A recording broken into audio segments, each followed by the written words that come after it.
somebody who has, well, have met for a very short time and have come to know because of the untold side of his story in business. Mr. Peter Campbell has been in construction for over 20 years.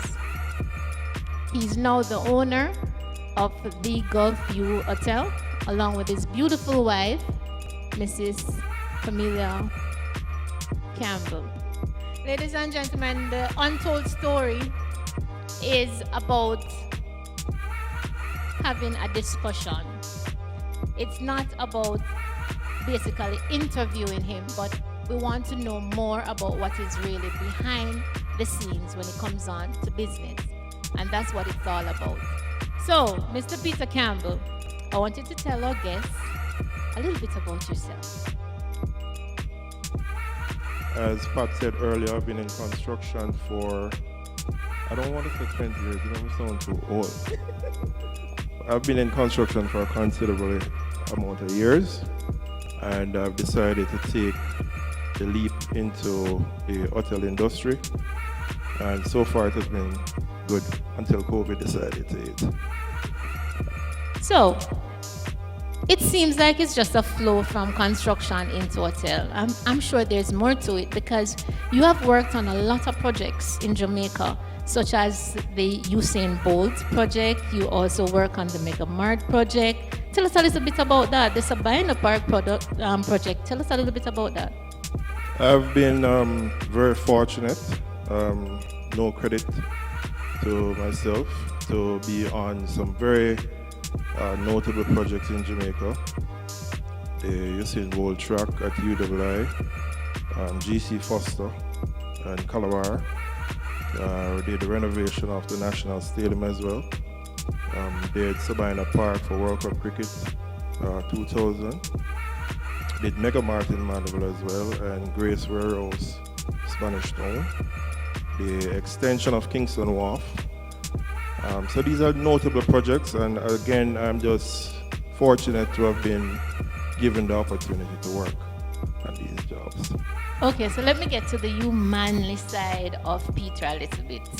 What are you most passionate about when it comes on to these construction projects that you have been on? Well, construction for me is an outlet, an avenue to express myself.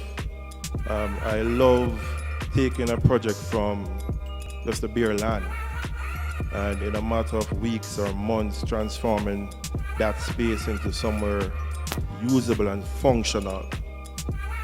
And apart from that, it gives me great pleasure to work with I would consider them very talented individuals to make all these projects what they are today.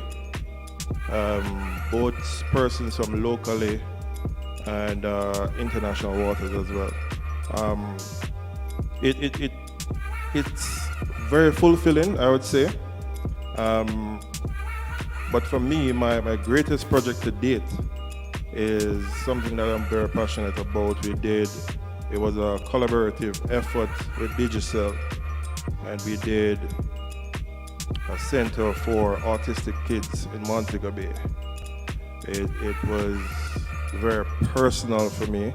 I poured a lot of my heart and soul into that project, and it was not about money because we were really not paid. It was something that we did just to give back and contribute to society. Let me get the audience to give him a round of applause for something like this, because honestly, no man or no one would have known that Peter Campbell shared in such humane things. But on another note, based on the fact that you were working on with these kids, is there anything during that project that really ignites your spirit? It just drives home the point to me that we need to be more mindful of others, be cognizant that we are fortunate, and that does not give us the right to look down on others, but we should take that opportunity to sow seeds, to give, to be more loving, to be more open and understanding, and whenever we can and however we can to contribute to society. Understand that we have a civic responsibility and we need not turn a blind eye to that responsibility. Is there any time or any point in your life you think that, hey, you should ever want to give up on any of these things that you have actually worked on before? Yes, man, that happens, I would say 80% of the time. The projects can be challenging. They're, for the most part, they're usually in communities that we would label as inner city and ghetto, so to speak. But within that challenge, I always see an opportunity to transform lives, to show someone a new avenue, a new way of living, a new thought process. So again, that's something that I'm passionate about. For every project that I've labeled earlier, I always find a project within the project, and that is to transform lives.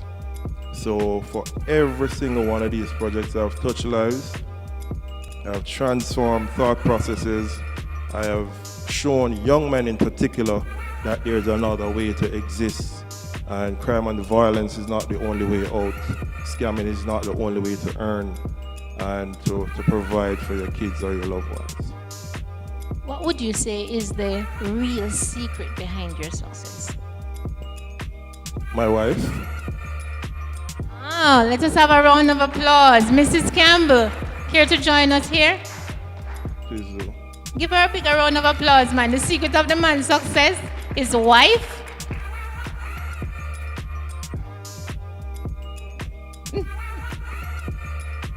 So you know that I'm going to ask Mrs. Campbell some questions too, Please right? do.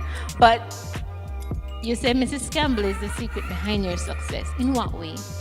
And it's not that I've known her for that long period of time, but in the short duration that we have known each other, her behavioral pattern, her attitude, her aptitude, her love for people, her humility, it surpassed just like anyone that I've ever met before.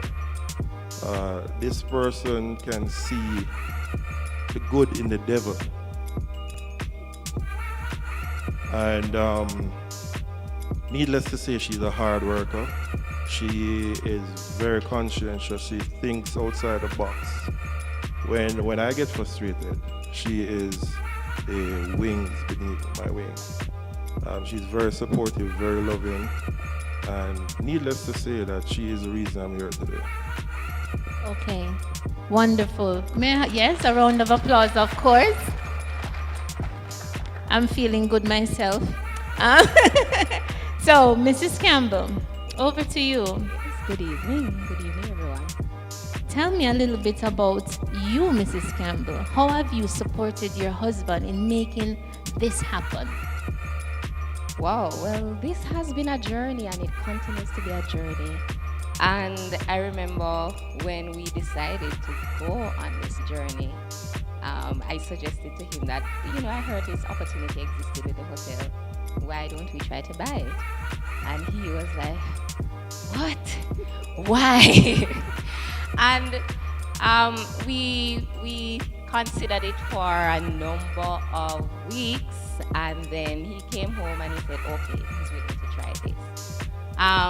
So my role has been a lot I am a behind the scenes person, although my staff may not think so. But I like to push from behind the scenes, and I like to see people actualize and be the best of themselves. And however I can help to guide, encourage, support that sort of activity, I will always do it. And I guess that's what he is referring to when he says Awesome. And might I tell you that she's an attorney at law, so anything you say and do here tonight will be used against you. You have to be very careful.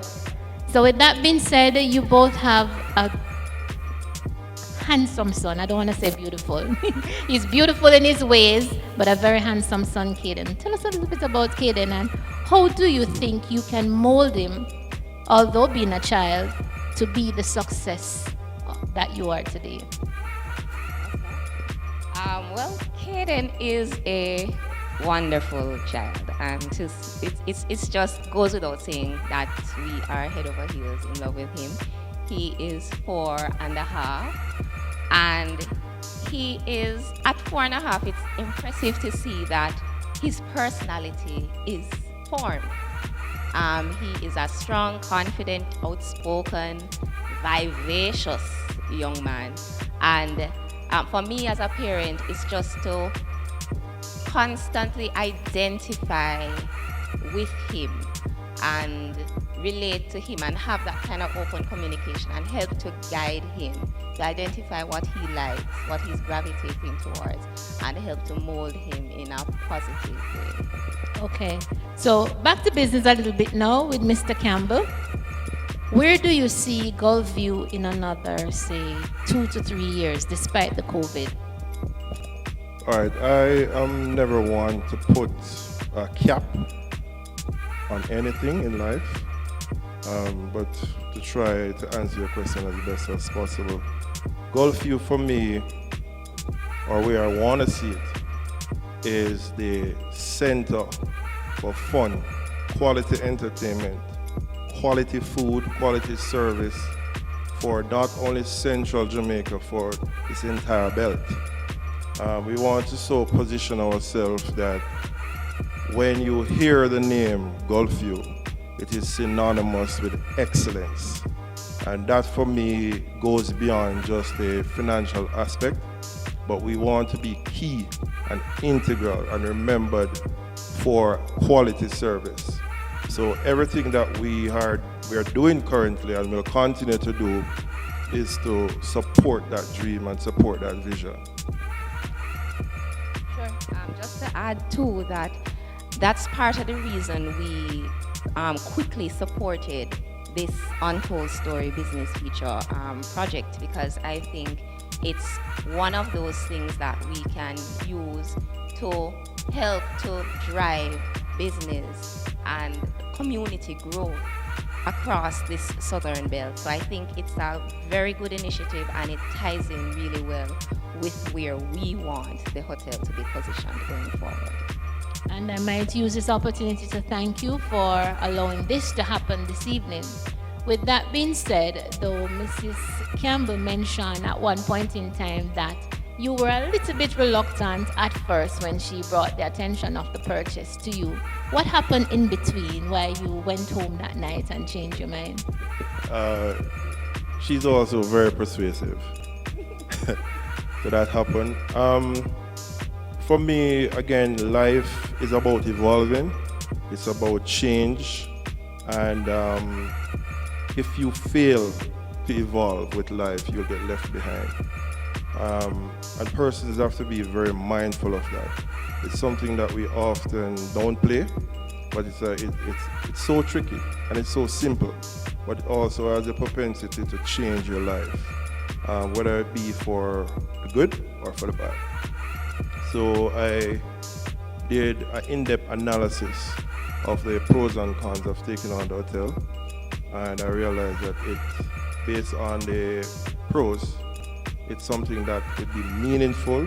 It's something that would allow us to express ourselves in another avenue that we have never ventured in before. It would allow us to broaden our horizon and to leave a mark on Jamaica that should be remembered years to come. We also saw the opportunity to boost the economy of Mandeville and to give persons, young persons in particular, in and around central Jamaica, the opportunity or the avenue to have a viable outlet to express themselves, whether it be through the arts or whatever means it is. We want to be that avenue to give persons the outlet to express themselves and to be productive citizens of Jamaica. It is marvelous to know that despite the pandemic and everything that is happening in the tourism sector right now, you have not let it dampen your spirit any at all in terms of moving forward with the hotel. What encouragement would you give young entrepreneurs who wishes to go out there and start their own thing? All right, COVID-19 for me is a blessing and a curse. It's a blessing in that it gives us well, Gulfview in particular, the opportunity to do a lot of renovation that we would not have gotten the opportunity to do if we were operational. So we took advantage of that. It also gave us the opportunity to step back and to analyze and to look and to dissect the operation and see where we were failing, see where we can improve. So it's good in that perspective.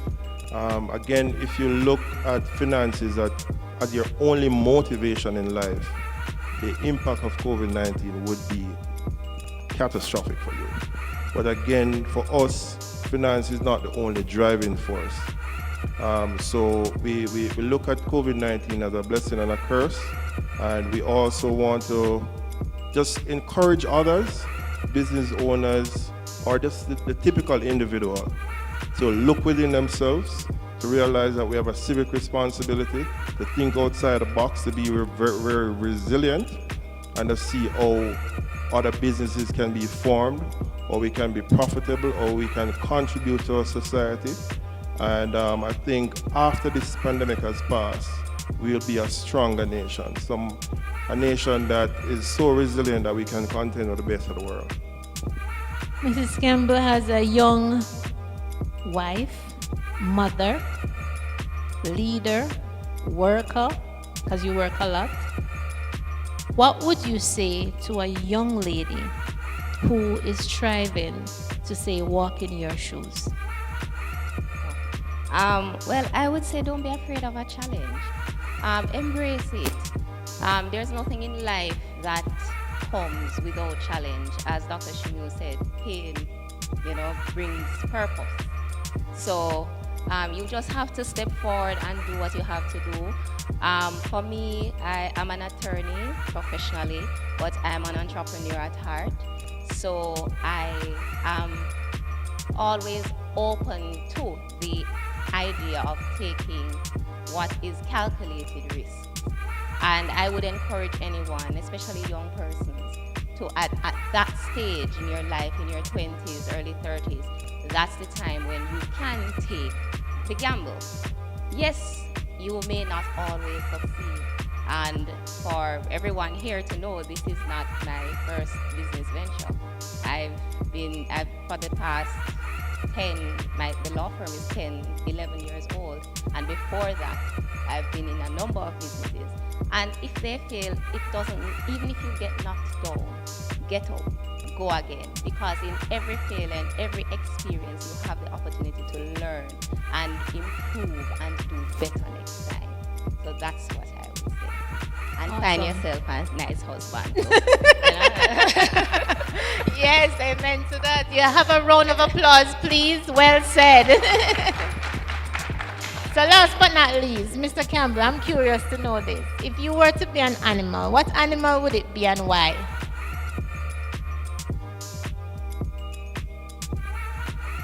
A cheetah, and not for the reasons you're thinking, ladies. I think a cheetah is just sexy, and that really embodies. Whoa! No, the cheetah for me is a go-getter. One of the characteristics of a cheetah is that whenever she sees whatever she wants, she's fixated, and that has been my characteristics in a nutshell. Whatever I see, I'm fixated and I go after it, and I don't stop until I conquer that. Awesome. Ladies and gentlemen, give it up for Mr. and Mrs. Campbell. I'm sure a lot of you didn't know that they were the owners of Gulfview Hotel, and I'm sure a lot of you here tonight did not know so much about their lives. So may we have a round of applause for this feature this evening.